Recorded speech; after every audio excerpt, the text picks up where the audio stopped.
गुरुर्ब्रह्मा गुरुर्विष्णु गुरुर्देवो महेश्वरः गुरुर साक्षात परब्रह्म तस्मै श्री गुरुवे नमः।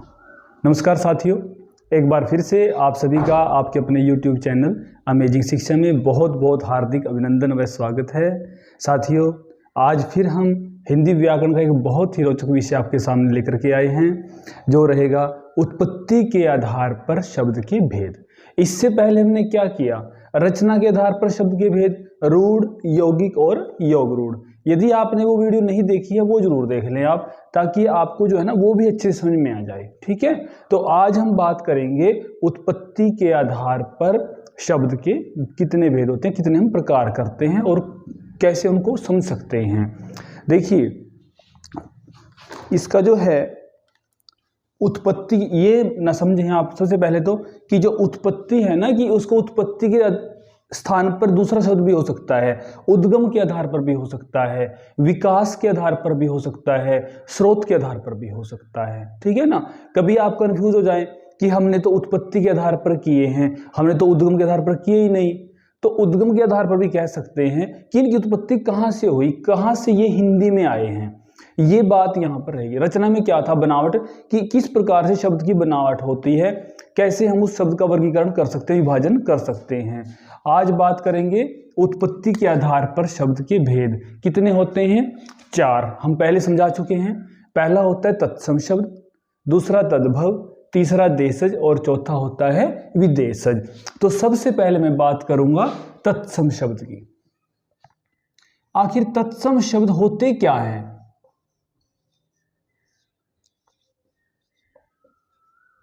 देखिए,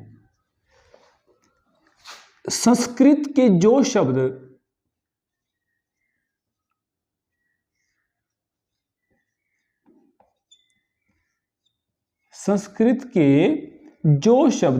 बिना किसी परिवर्तन के, ध्यान देना आपने, बिना किसी परिवर्तन के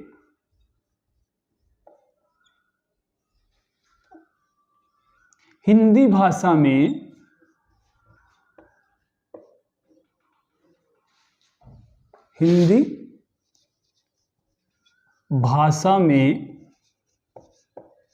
प्रयुक्त होते हैं।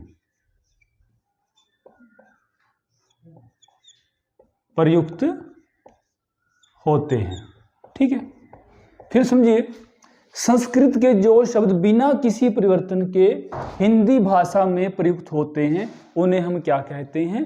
तत्सम शब्द कहते हैं। यानी जो संस्कृत के शब्द है ना, उसमें कोई परिवर्तन नहीं होगा, उनको जैसे वो वहां थे वैसे के वैसे जो है ना वो हिंदी में ले लिए गए हैं, कोई परिवर्तन नहीं हुआ। कैसे? जैसे अग्नि शब्द है ना, अग्नि है। अब अग्नि जो है ना, हम हिंदी में लिखते हैं, अग्नि लिखते हैं ना, तो संस्कृत में जो है ना अग्नि संस्कृत का शब्द है और हिंदी में भी उसको वैसे का वैसा लेके आ गए, तो क्या कहना हमने शुरू कर दिया? अग्नि। बहुत जगह हिंदी भाषा में प्रयोग होता है ना अग्नि का। अग्नि है, सर्प है ना, और मरकट है। ये सभी जो है ना संस्कृत के शब्द हैं। अश्रु है, ये भी संस्कृत का शब्द है, अश्रु। दुग्ध है, ये भी संस्कृत का शब्द है ना, इसको हमने हिंदी में प्रयोग कर लिया। बहुत से ऐसे प्रश्न शब्द हैं। पुस्तक है, पुस्तक। ये सारे जो शब्द हैं, इस पर बहुत से ऐसे शब्द हैं जो संस्कृत के हैं, बिना किसी परिवर्तन के हिंदी भाषा में प्रयोग कर लिए जाते हैं, यहां वो प्रयुक्त होते हैं। वे सारे क्या हो जाएंगे?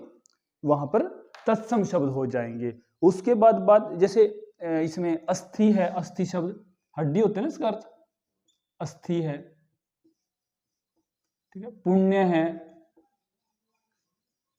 तो बहुत से ऐसे शब्द हैं जो बिना परिवर्तन के हिंदी भाषा में प्रयुक्त होते हैं, तो उन्हें हम क्या कहेंगे? तत्सम शब्द कहते हैं। ठीक है, अब बात करते हैं तद्भव शब्द की। दूसरा भेद क्या है इसका? तद्भव शब्द। आखिर ये तद्भव शब्द क्या होते हैं, इनके बारे में समझते हैं।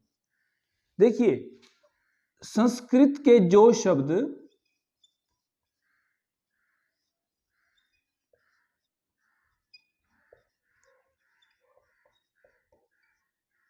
थोड़े से परिवर्तन के बाद, थोड़ा सा परिवर्तन हो गया, थोड़े से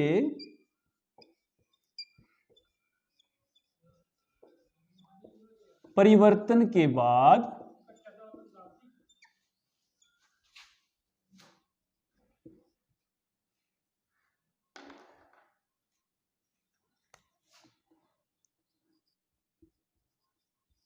हिंदी भाषा में प्रयुक्त होते हैं।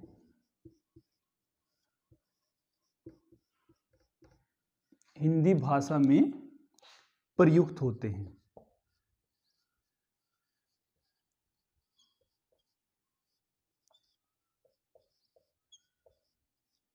अब देखिए वहां तो क्या था, तत्सम में संस्कृत के शब्द वैसे के वैसे वहां थे और वैसे ही कहां ले लिए, हिंदी में ले लिए। और यहां तद्भव में क्या है कि थोड़ा सा परिवर्तन हुआ उनमें, और थोड़ा सा परिवर्तन करके कहां ले लिया हमने, उसको हिंदी भाषा में प्रयोग करना शुरू कर दिया। जैसे अश्रु ही है ना, यह संस्कृत का शब्द है अश्रु, और हमने हिंदी में क्या कह दिया, आंसू, इस प्रकार से, है ना। रात्रि शब्द है रात्रि, अब ये संस्कृत का शब्द है रात्रि, है ना, ये तत्सम शब्द है, और यहां भी हम कर सकते हैं उसको तत्सम में। और रात्रि का थोड़ा सा परिवर्तन क्या किया हमने, उसको रात बना दिया, तो ये क्या हो गया, तद्भव। थोड़ा सा परिवर्तन किया और उसको हिंदी भाषा में ले लिया, तो उसी को क्या कहेंगे, तद्भव शब्द कहेंगे। ठीक है, इसी प्रकार जैसे दुग्ध है, दुग्ध, दुग्ध है, अब दुग्ध को क्या कह दिया, दूध है ना। घृत है, घृत, यह संस्कृत का शब्द है घृत, अब घृत को क्या कह दिया हमने, घी कह दिया। थोड़ा सा परिवर्तन करना, ज्यादा नहीं। ठीक है, और भी बहुत से शब्द हैं, जैसे चंद्र है, चंद्र,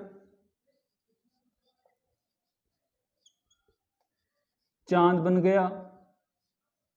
कर्पूर शब्द है, यह संस्कृत का शब्द है कर्पूर, कपूर बन गया, है ना। और भी बहुत से शब्द होते हैं। आम्र शब्द है, आम्र, आम्र से क्या होगा, आम बन जाएगा, ये संस्कृत के शब्द हैं आम्र, आम, है ना। नासिका है, नाक,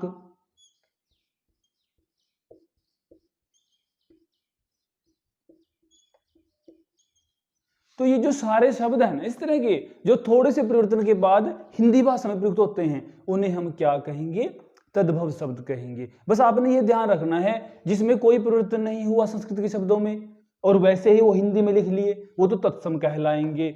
और जिनमें थोड़ा सा परिवर्तन होकर के आए हिंदी में, उन्हें हम क्या कहेंगे, तद्भव शब्द कहते हैं। ये आपने बस ध्यान रखना है। ठीक है, इसके बाद बात करते हैं हम देशी शब्द क्या होते हैं। उनको देशज भी कहते हैं, देशी शब्द भी कहते हैं। उनको समझते हैं कि वो कौन से शब्द हैं। देखिए देशी से ही पता चल रहा है हमें, नाम से ही, है ना, कि जो देशी शब्द हैं कौन से होते हैं देशी भाई, सामान्य आम बोलचाल के शब्द, क्षेत्रीय प्रभाव के कारण जो हिंदी में आ गए हैं। हम आम बोलचाल जो हम अपने क्षेत्र में जो बोलते हैं ना शब्द, उनको हमने हिंदी में ले लिया, इसी को हमने क्या कह दिया, देशी शब्द कह दिया, है ना।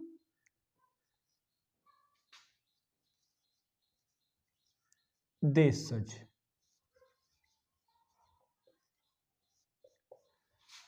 आम बोलचाल के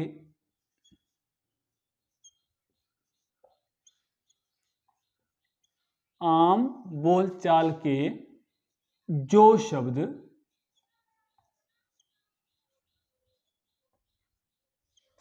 हिंदी भाषा में प्रयुक्त होते हैं,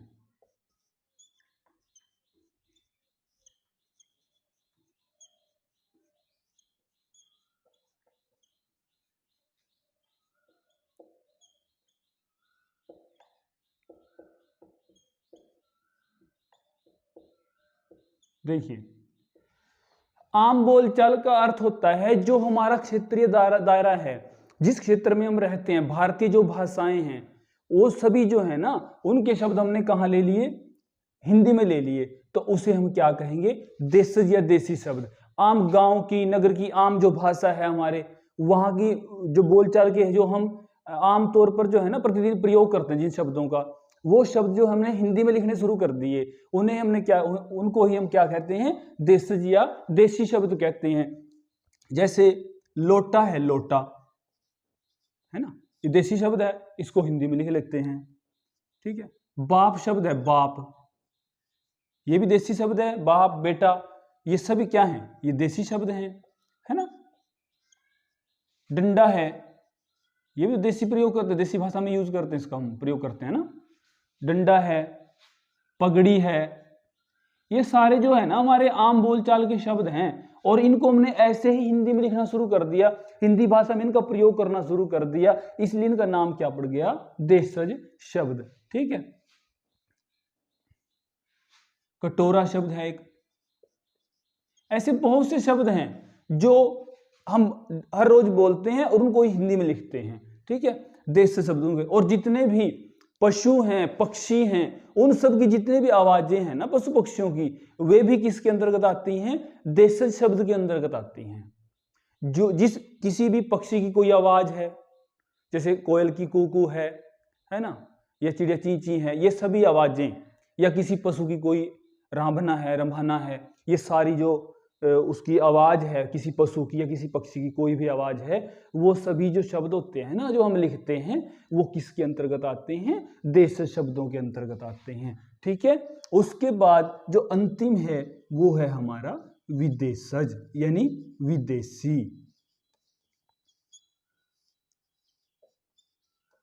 अब आप नाम से समझ गए होंगे, यहां देशज था, देसी शब्द थे, यहां विदेशज, विदेशी। विदेशी का अर्थ क्या है, जो विदेशी भाषाएं हैं ना, चाहे वो रूसी है, चाहे अंग्रेजी है, चाहे फारसी है, चाहे चीनी है, इस तरह, चाहे पुर्तगाली है, इस तरह की जो भाषाएं हैं ना, कुछ शब्द वहां से भी हिंदी में प्रयोग होना शुरू हो गए हैं, तो वो सभी क्या कहलाएंगे, विदेशी शब्द कहलाएंगे। विदेशी भाषाओं के जो शब्द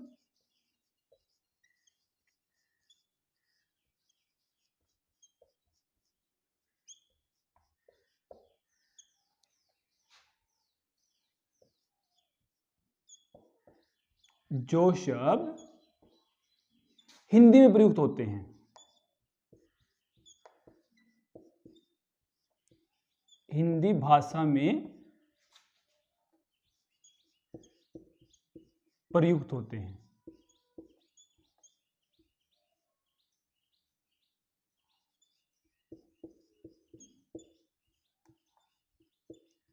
ठीक है। विदेशी कैसे, मान लीजिए मैं अंग्रेजी की बात करूं, आज हम बहुत से ऐसे शब्द हैं ना जो अंग्रेजी के प्रयोग जो ना हम हिंदी में कर रहे हैं। किस प्रकार, डॉक्टर शब्द हम लिख रहे हैं, आमतौर पर लिखते हैं डॉक्टर शब्द, है ना, डॉक्टर लिखते हैं। अब ये जो है ना अंग्रेजी का शब्द है डॉक्टर। ट्रेन है, आजकल हमने ना हिंदी में ट्रेन लिखना शुरू कर दिया, ये ट्रेन भी जो है अंग्रेजी का शब्द है। साइकिल है, अब साइकिल भी जो है वो अंग्रेजी का शब्द है, लेकिन हम लिखते कहाँ हैं, हिंदी में लिखते हैं। डॉक्टर है, ट्रेन है, साइकिल है, और भी हैं कुछ शब्द, जैसे रेडियो है, रेडियो, ये भी किसका शब्द है, ये भी अंग्रेजी का शब्द है, लेकिन लिखते हम हिंदी में हैं। ये सारे विदेशी शब्द हैं। स्टेशन शब्द है, स्टेशन, ये भी अंग्रेजी का शब्द है ना, आमतौर पर हिंदी में लिखना शुरू कर दिया हमने स्टेशन। इसी प्रकार से फारसी के बहुत से शब्द हैं, जैसे आदमी है, आदमी, ये फारसी का शब्द है आदमी, लेकिन हम लिखते तो हिंदी में है ना। दुकान है, ये भी जो है फारसी शब्द है दुकान, लेकिन हम कहाँ लिख रहे हैं, हिंदी भाषा में लिख रहे हैं। और शहर है, ये भी फारसी का शब्द है। आदमी है, दुकान है, शहर है, ठीक है ना। और भी है, जैसे अनार है, अनार, ये भी फारसी का शब्द है। जमीन है, ये भी फारसी का शब्द है। तो ये सारे जो शब्द हैं ना, ये फारसी के हैं, ये हिंदी भाषा में लिखने हमने शुरू कर दिए हैं। और चीनी भाषा के भी कुछ शब्द हम प्रयोग करते हैं कई बार। जो चाय शब्द है ना, चाय, ये चाइनीज शब्द है, ये चीनी भाषा का शब्द है, लेकिन हम चाय तो बोलते हैं हिंदी में और चाय ही लिखते हैं, तो ये हिंदी भाषा का शब्द नहीं है, ये चीनी भाषा का शब्द है चाय। ठीक है, च से चीनी, च से चाय, याद रखना है आपने। चाय जो शब्द है वो हिंदी का नहीं है। इसी प्रकार से पटाखा शब्द होता है ना, पटाखा, पटाखे होते हैं, पटाखा शब्द भी जो है ना, पटाखा, ये हिंदी का नहीं है, ये भी चीनी शब्द है। तूफान शब्द है, तूफान, तूफान, ये भी चीनी शब्द है, ये चीनी भाषा का शब्द है तूफान। ठीक है, लीची है, लीची, लीची, ये भी हिंदी भाषा का शब्द नहीं है, ये भी चीनी का।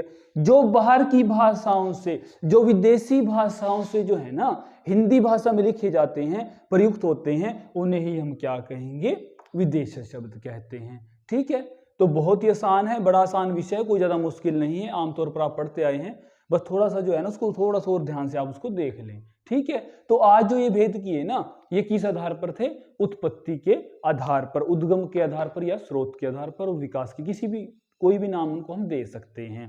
तत्सम क्या था, संस्कृत के शब्द बिना किसी परिवर्तन के हिंदी भाषा में आ गए। तद्भव, संस्कृत के शब्द थोड़े से परिवर्तन के बाद हिंदी भाषा में प्रयोग होते हैं। देशज क्या होता है, जो क्षेत्रीय प्रभाव के कारण आम बोलचाल के शब्द हिंदी भाषा में प्रयुक्त होते हैं, वे क्या हो जाएंगे, देशज शब्द हो जाएंगे। ठीक है प्यारे बच्चों, और जो अंतिम है विदेशी शब्द, ये क्या होता है, विदेशी भाषाओं के शब्द, चाहे वो अंग्रेजी के हों, चीनी हों, रूसी हों, पुर्तगाली हों, फारसी हों, उनके शब्द हमने क्या शुरू कर दिया है, हिंदी भाषा में प्रयोग करने शुरू कर दिए हैं, उनको हम क्या बोलते हैं, विदेशी शब्द कहते हैं। ठीक है, तो इसको अपने ध्यान से समझना है, इसको लिखना है। तो आज की जो कक्षा है हमारी यहीं पर संपन्न होती है। आप सभी सुखी रहें, निरोग रहें। इसी के साथ जय हिंद, वंदे मातरम।